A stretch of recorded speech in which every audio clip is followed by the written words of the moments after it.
Hello বন্ধুরা, কেমন আছো তোমরা? আজকে অনেক দিন পর তোমাদের সামনে একটা ব্লগ নিয়ে চলে আসলাম। তো আমার চ্যানেলে তোমাদেরকে অনেক অনেক শুভেচ্ছা অভিনন্দন।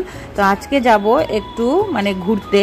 আর এদিকে দেখলাম যে আজকে রবিবার, যেহেতু সানডেতে তো বড় বাড়িতে রইলো, তো একটা ফিল্ম লাগিয়েছে, হরর ফিল্ম। একদিকে দেখছিলাম, একদিকে রেডি হচ্ছিলাম, আর ছেলে করছিল দৌড়াদৌড়ি। আর হরর ফিল্মটা দেখে ভয় লাগছিল, আবার ইন্টারেস্ট এসে যাচ্ছিল, ইচ্ছে হচ্ছিল যাওয়াটা বাদ দিয়ে দিই, এতই ভালো লাগছিল হরর ফিল্মটা। আর এদিকে সাজুগুজু করতে করতে দেখছিলাম।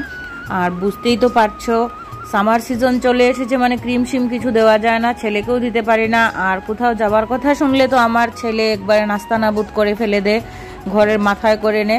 তো এদিকে চুলটা আঁচড়ে নিচ্ছিলাম, ভাবছিলাম চুলটাকে কি করব। চুল কাটতে ইচ্ছেও হয় না, আবার কোথাও যাওয়ার সময় মনে হয় যে চুলটা কেটে একদম ছোট করে দিই। চুল বাঁধা নিয়ে আমার যত প্রবলেম, কি করব কি না। তো দেখতে থাকো তোমরা। আর হরর ফিল্মটা এতই ভয় লাগছিল জানো, আমি বলছিলাম যে আর কতটুকু সময় আছে হরর ফিল্মটা দেখে যায়। তো আমার স্বামী বলছিল তো আজকে না গেলেও চলবে, তুমি বাড়িতে বসে বসে হরর ফিল্ম দেখো। আর এমনিতে তো কোথাও বেরোনো হয় না, তো আর সেই জন্য আর ভাবলাম যখন না যাওয়াটা ক্যান্সেল করা যাবে না, এটা পরে এসে দেখব। তো আমার প্রায় সাজগোজ কিছুটা এগিয়ে এসেছে, আর এদিকে স্বামী এসে এসে বারবার যন্ত্রণা দিচ্ছিল, এই দেখো কি করছিল কি না। আর আমার এত হাসি পাচ্ছিল ওর এই হাসিটা দেখে। আর এদিকে দেখো আমার সাজগোজ কমপ্লিট, একটু হালকা লিপ বাম লাগিয়ে নিয়েছি, আর সেরকম কিছু না, একটু হালকা কাজল পরে নিলাম, এখন বেরিয়ে পড়বো। তো তোমরা কে কে সাজো এরকম কোথাও যাবার সময়? বাড়িতে থাকি পুরো পাগলের মতো হয়ে, ভূত সেজে থাকি বাড়িতে, আর কোথায় যাবার সময় এত সাজুগুজু করি। আমার ছেলে বলে মেরে মাম্মি কো নজর না লাগে, ও এরকম বলতে থাকে, কেননা সাজুগুজু করে আমাকে দেখে না। আর কোথাও যাওয়ার সময় এত সাজি, বলে মা তুমি সবসময় সেজে গুজে থাকো না কেন বাড়িতে? আমি বলি বাবা সবসময় তো সাজবো, তোমার বাবাকে বলো একটা কাজের লুক রাখতে, তাহলে আমি সব সময় সাজুগুজু করে বসে থাকবো। তো এই বলছিলাম, আর রেডি হচ্ছিলাম, আর ভাবছিলাম কি পরবো, প্রচণ্ড গরম যেহেতু। আর সেরকম গয়নাগাটি কিছু লাগালাম না, ভাবলাম অনেক দিন ধরে অক্সিডাইজ জুয়েলারিগুলো আর হাত দেওয়া হচ্ছে না, তো অক্সিডাইজ জুয়েলারিগুলোই পরবো। তো এইটাই আজকে পরবো, এটা অনেক দিন পর, এটা আনার পর আর একদিনও পরিনি, আজকে ফার্স্ট, এটা আজকে দ্বিতীয় দিন, দুবার পরছি। আর আমার ঘরে এত অক্সিডাইজ জুয়েলারি জানো, আমি ভুলেই যাই। আর অনেকগুলো নষ্টও হয়ে গেছে, অক্সিডাইজ জুয়েলারি না নষ্ট হয়ে যায়, বেশি দিন লাস্টিং করে না, কালারগুলো ফেড হয়ে যায়। আর এই শাড়িটা পরে নেব, এই দেখো শাড়ি পরে নিয়েছি। আর যেইটা আমার সানগ্লাস, এইটা আমি কখনোই ভুলি না, আমার মাথা ব্যথার প্রবলেম আছে, আর গরমের দিনে বাড়ি থেকে বেরোলেই আমার মাথা ব্যথা, সানগ্লাস ছাড়া তো বেরোনো যাবেই না।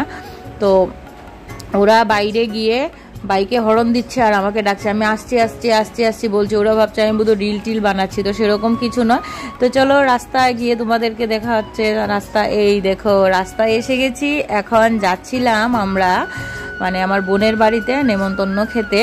তো এই দেখো কি মজা না, সামার সিজনে তুমি বাইকেই চড়ো আর গাড়িতেই চড়ো, মজাটাই আলাদা। তবে বাইকে করে বেশি মজা, আমি গাড়িতে আমার একদম ভালো লাগে না, গাড়িতে আমার অ্যালার্জি আছে, বাইকে আমার খুব ভালো লাগে। তো এই দেখো যাচ্ছিলাম। আর একটা জিনিস প্রবলেম কি হয়েছে জানো, আমার মোবাইলে ছিল না ব্যাটারি, একদম লো হয়ে গেছিল। আর ওইখানে গিয়ে না একদম সুইচ অফ, কেননা ওদের ওখানে বৃষ্টির জন্য মোবাইল চার্জ দিতে পারিনি। এখন কিন্তু আমরা আবার বাড়ি চলে যাচ্ছি, ব্লগটা একটু অন্যরকম হয়ে গেছে।